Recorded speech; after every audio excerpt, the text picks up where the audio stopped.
Hello, everybody. This is Carrie here with your bi-weekly edition of the Unicorn Company podcast.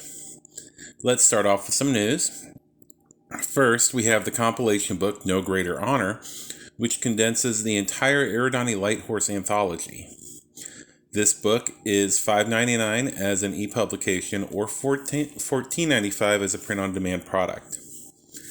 Also, the core books are all on a new printing. This includes a 9th printing of Total Warfare and a 4th printing of Alpha Strike Commander's Edition. Both have been updated with the latest errata. We also have reprints of Tech Manual, Strategic Operations, Campaign Operations, and the Battle Mech Manual. Each book is $14.99 as a PDF and $39.99 as a print and PDF product. I'm including an update in the raffle in the news here to benefit the Trevor Project. As of now, we've already raised nearly $200 for the charity. We have also received the support of several companies and independent 3D sculptors. I want to give them a shout out: Ares Games and Minis, Death Ray Designs, and Fortress Games and Minis for providing a number of miniatures. Some of these will be painted for the unit, and quite a few of the force packs, posters, and dice will be used as raffle prizes. We also have a large number of very talented artists on board, including a few commission painters and a couple camo specs artists. Our 3D sculptors who have joined us are Ion Raptor, who has given us permission to print off some of his models for the raffle, and 2500 KGM3, who has his Sprawl Under Siege series of buildings featured on Hardware Studios' website, who's letting us use some of his work. I'm sure I'm missing some sponsors somewhere, and I'll make sure to thank them all at some point. If you'd like a chance to win one of the many fantastic prizes or the grand prize of a Clan Novacat G Galaxy Combined Arms unit, go to the Trevor Project website and make a donation of at least $5. Once you get your confirmation email, forward that to trevorbtraffle@gmail.com and you will receive a confirmation. Every $5 you donate gets you another entry.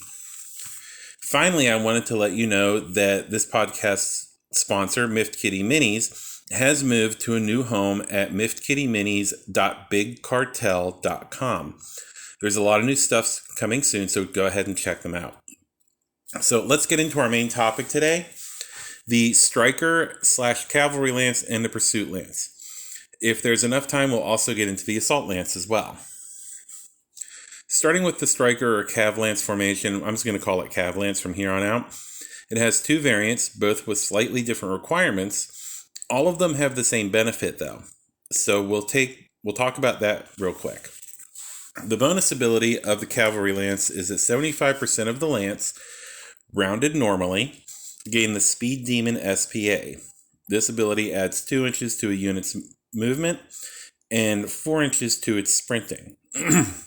This doesn't change the unit's target movement modifier, and as far as I know, affects all movement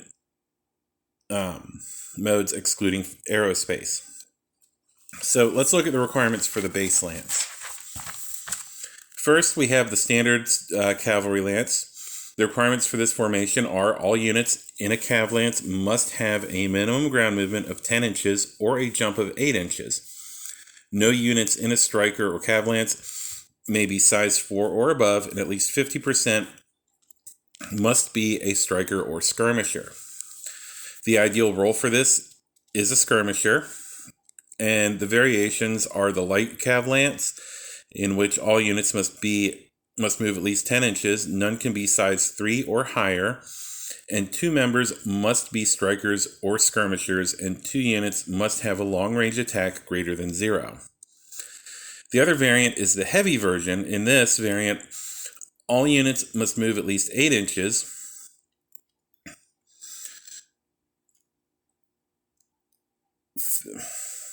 Can't read my own notes there. I want to say 3 of the units must be size 3, no units smaller than size 2, and at least 1 has to have a long-range attack greater than 1. The light version almost seems overly redundant, as you can build it in the confines of the standard version. The heavy version, on the other hand, has some possibilities. For example, take a 10-inch heavy, pair it with two 8-inch heavies and an 8-inch assault. Now they all move 10 inches. After the striker cav lance, we have the pursuit lance. This lance also has two variants, the probe lance and the sweep lance. All three have the same bonus ability, in this case, Bloodstalker. With Bloodstalker, the unit with it chooses an enemy at the start of the game. They receive a -1 to their target number for attacks against that enemy, and all other targets get a +2 to the target number when attacking them. Also, as an option, the entire formation can choose a single enemy formation as their chosen enemy. So all of them are, that whole formation has this other formation as its chosen enemy. For the standard pursuit lance, you need to hit the following requirements. All units size 2 or less. 75% must have movement of 12 or more, and at least one unit must have a medium attack of greater than 1. The ideal role for this lance is a skirmisher. The probe lance requires everyone to move 10 inches, be size 3 or less,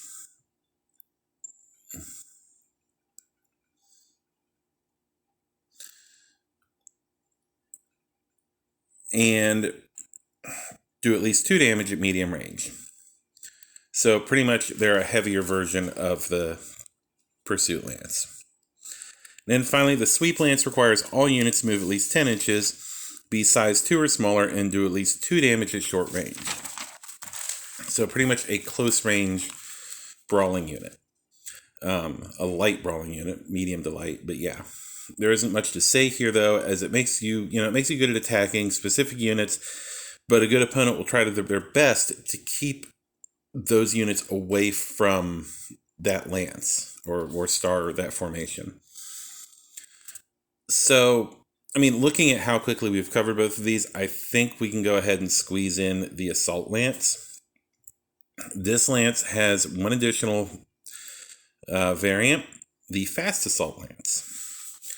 So the assault lance requirements are at least 3 units size 3 or greater, no size 1 units. All units must have an armor value of 5 points, and I guess I should say at least 5 points. And 75% of the unit must have a medium range attack of 3 or greater. Also, there must be at least 1 juggernaut or 2 snipers in the lance. The ideal role for this lance is juggernaut, so if you just take 4 of any juggernauts, or 5 or 6, depending on if you're Inner Sphere, Clan, or Constar, you automatically meet the requirements. The bonus ability is at the beginning of play, the controlling player picks either Demoralizer or Multitasker. Each turn, half the units are assigned this ability. Destroyed or retreated units do not count towards that number. Demoralizer is pretty devastating, as it causes any unit that comes within 6 inches to roll 2d6. On an 8 or less, that unit reduces their target movement modifier and movement by half, rounded down, and have a +1 to their target number when attacking the Demoralizer. Multitasker, on the other hand, lets you split fire when using single dice rolls, or if you're using multiple attack rolls, it allows the unit to ignore the +1 target number for a secondary target, which admittedly has its uses. The Fast Assault Lance, which is the variant, has the same requirements as the Assault Lance, with the addition that all units must either have a movement of 10 inches or a jump value of any distance to qualify. As a bonus ability, you get the standard Assault Lance ability, plus up to 2 units in the formation may receive the Stand Aside special pilot ability. This unit may move through enemy units at the cost of 1 additional inch, and is immune to the movement limiting abilities of the Zone of Control special command ability. So this is pretty useful, as you could stack Demoralizer and Stand Aside on 1 unit, walk through an enemy unit, reduce their TMM by half, and set them up for a ton of incoming fire from your friendly units. It also makes you Excuse me, have to turn a page. It also makes you impervious to being boxed in. So nobody can like surround you with 3 units and then you can't go anywhere because you can just walk through them if you need to. So, I mean, that looks like all the formations that we're going to be covering. I know there are some in the 2 books that came out, Mercenaries and Karita, but we're not really going to go into those at this point. I kind of wish they had put out like a little omnibus, at least with all the special abilities for each house, and yeah, but they didn't. So generally those kind of get left alone. Personally, if there was anything I would change, it would have been with the, where is it? I want to say it's the light cavalry lance. I would have probably done something different to make like a one that gets the, instead of getting, what's it called, speed demon, they get jumping jack, which makes you way better at jumping and shooting, and is an awesome ability, and I really love it. But there's no formations that give it, and since me and the other local players generally play with formations, yeah, it's not something that really is going to come into, we'd have to agree to let us use it. So what I wanted to talk about is in my little ramble that I normally have in between this and the mech tech is well, I can't go too deep into it because my laptop decided to crash, so I don't have access to it as cleanly as I would like, where I can just go ahead and tell you stuff. But the Empires Aflame is what I wanted to talk about. And Empires Aflame, I have some notes, and the rest of it's going to be off of memory, so I do apologize. But pretty much what it is a supplement that came out it was like a Halloween supplement for BattleTech, which is where they get really interesting in like April Fools and Halloween, because that's when you have like the Nebula California stuff, Free St. Ives, Castle Wolfensteiner, the War of the Tripods. You get some really interesting things. So one of those things, obviously, was this book called Empires Aflame. And the general gist of it is that instead of Kerensky taking the Star League Defense Force out away from the Inner Sphere after the Star League Civil War, he gets assassinated. And General de Chevalier, I cannot pronounce his name. Forget it. His top man goes and says, you know what? No, we're staying here, and creates the Terran Supremacy, which occupies a lot of the old hegemony worlds. Now, this is an alternate universe that's technically not canon, but it starts off, the book starts off canon, becomes non-canon, which I don't know how to explain that, but it's just what it does. But yeah, so pretty much what happens, there's a misjump, these people end up in this alternate universe, and one of the things that happens because of that is that there is no clan technology. There's none to speak of because the clans didn't happen. So you didn't have this huge branch off in technology where the Inner Sphere and the clans have this separate thing. And quite frankly, the Terran Supremacy takes up most of, it takes up more space than the hegemony did. And it's quite big, actually. So I actually made a whole scripted thing, and I just kind of went right past it. So the character art in this book is kind of interesting. It depicts everyone it can with like the Star Trek inspired mirror universe goatee and mustaches. but it does explore an interesting what if. So, like I said, the old Terran hegemony became the Terran supremacy, and it made massive inroads into all 4 of the successor states. We'll get to that. So, starting on the coreward side of the map, anti-spinward, you have the Lyran Commonwealth. Nothing's changed there as far as names. Going clockwise, you have the Draconis Combine. Once again, nothing really changed. They do have possession of New Avalon, but the borders are way different. Especially when we get to the next one, the Confederated Sons. Because you didn't have the link between the Lyrans and the Federated Commonwealth, the Federated Sons, to allow the Steiner-Davian,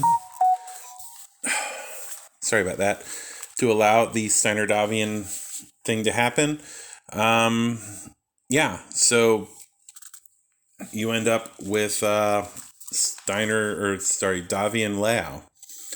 Then you have the Free Worlds League, which is split into 2 factions, the Inner Worlds and the Outer Worlds. And that is the people who support the Halas family and the people that support the Merrick family. In the periphery, you have the Rim Federation, wedged between the Lyran Commonwealth and the Free Worlds League Outer Worlds. Counterclockwise, you have the Magistry of Taurus, which runs the entire rimward side of the Inner Sphere. And finally, the Outworlds Pact, I believe it was called, with what has to be the longest world named ever, which is Dunkelwalder Dunkler Flüssen Schattenwelt. I think I pronounced that right. Or, when I ran it through Google Translate, the Dark Forest Earth Dark River Shadow World. Kind of makes you wonder about that one, and I'm curious. I would love to see, more of the history of this thing. In the alternate universe, clan technology, like I said, doesn't exist, and is possibly introduced by the player group that ends up in this alternate universe. And all of what you see is Inner-Sphere designs, from the royal units in the Terran supremacy to cutting-edge Inner-Sphere machines. Since there is no clan tech, this actually seems like an awesome way to move the timeline forward for players who don't like the clans. This is literally a source book for them. I mean, you could play games just excluding clan goodies and run campaigns in an untouched sandbox. I mean, of course, there is the ability to use this for competitive play as an Empires Aflame format, allowing only Inner-Sphere technology. You can do that for Battletech or Alpha Strike. And honestly, this makes me think like a format like that would be awesome at around like the 450 to 500 point level with formations. You just limit it to one of any formation type, including any variants. So you can only have 1 battle lance of any kind, 1 cavalry lance of any kind, 1 probe, so forth. And I do like the idea of playing in that sandbox. And I might actually see about approaching some people about doing maybe a Empires Aflame, not like a street standard campaign, but something campaign-like. So, yeah, it's an interesting little book. It's free. You can get it on Drive-Thru RPG. You just go there, type in Empires Aflame. It'll pull it right up. It's a 0 cost download, and it's one of the more interesting ones that Catalyst put out as far as their 0 cost downloads, because a lot of their April Fools and their Halloween stuff is very, very gimmicky, and I get it. It's supposed to be fun. No big deal. With the Empires Aflame thing, this looks like it could actually be a viable alternative setting for the game that is untouched by the clans, and led to this whole different... They give you a timeline and everything. there's a lot of stuff that happened, and a lot of the same characters pop up, but it's kind of the same characters. Like, certain people genetically just would not exist, so like you ended up with Victor Vogt instead of Victor Steiner Davian. And yeah, especially after because you don't have the clan invasion, because you have this giant power in the center of the inner sphere, and none of these houses can reasonably destroy one another. It gets interesting, and like the Taurens have a huge chunk of the spinward, or sorry, the rimward side of the inner sphere eaten up from all the three houses. Well, two houses now, but you know what I mean. The Outworlds Pact is massive. They apparently became militaristic instead of pacifistic. The rim, the rim, I can't remember the name of it now, but the remnant of the Rimworlds was because de Chevalier, God, I can pronounce his name. De Chevalier, I think is how you pronounce it.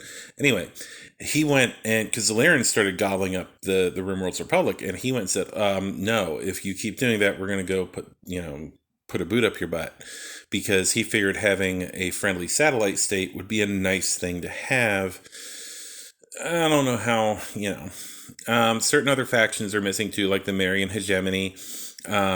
The reason for that, and same with the Neops Association, however you pronounce it, they were absorbed by the Outer Free Worlds League. So,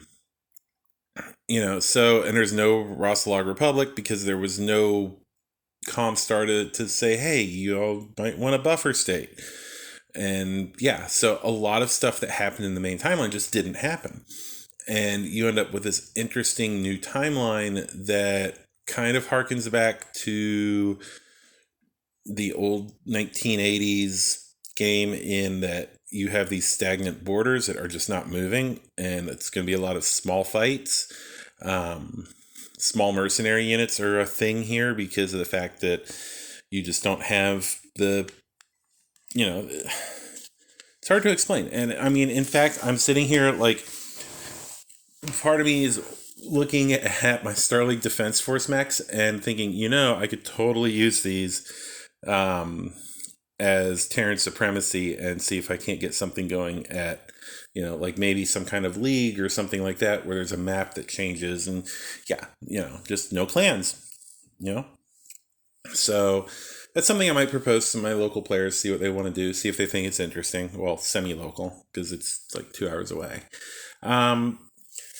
But yeah, also, before I get into today's mech tech, I wanted to let my subscribers know, who are at the highest levels, where you're receiving merchandise from me. I apologize you haven't received that yet. It will be going out this upcoming week, or this week. I do need to let you know that because my computer is down, which means I can't do 3D printing of certain things, I was just going to print, cure, and send the Malthus summoners. Instead, you'll be getting, if you get one, you get 2 mechs. If you're on the 4 mech tier, you're going to get like 6. And there are going to be other things, but next month we'll definitely be putting out the Malthus summoner, and hopefully soon I'll have, I have a bunch of stuff. Like, I'm thinking next month is a Malthus summoner, and it's probably also, like, the month after that, I have a new Black Knight. Well, it's not a Black Knight, it's a Mordred, but it's a Black Knight. Get that out to everybody. Or maybe next month I will send out these right here, and I'm about to tell you what these are.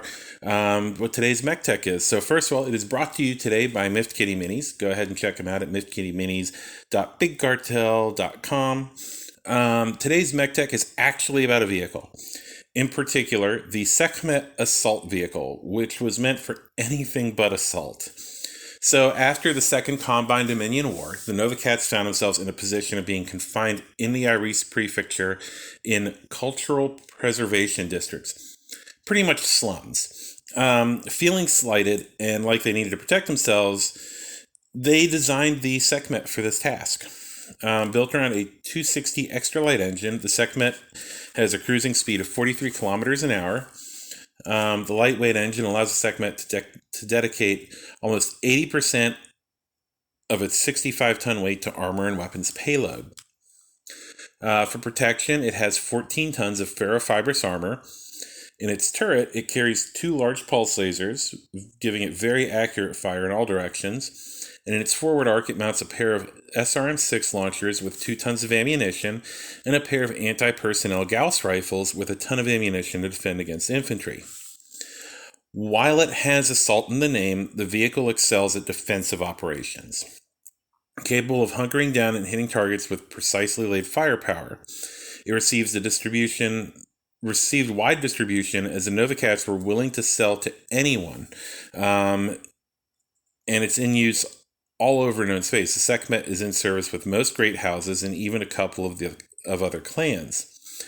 The battle value of the Sekhmet is 1,606.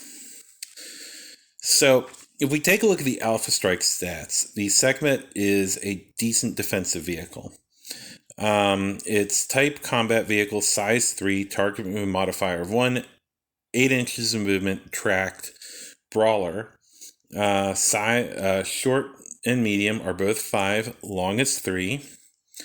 Armor is 9, structure 4, so it has 13 combined armor structure. Has specials of case, search for searchlight, SRM of 2.2, turret of 3.33, and it has a point value of 41. So it's rather affordable, actually. I mean, all things considered.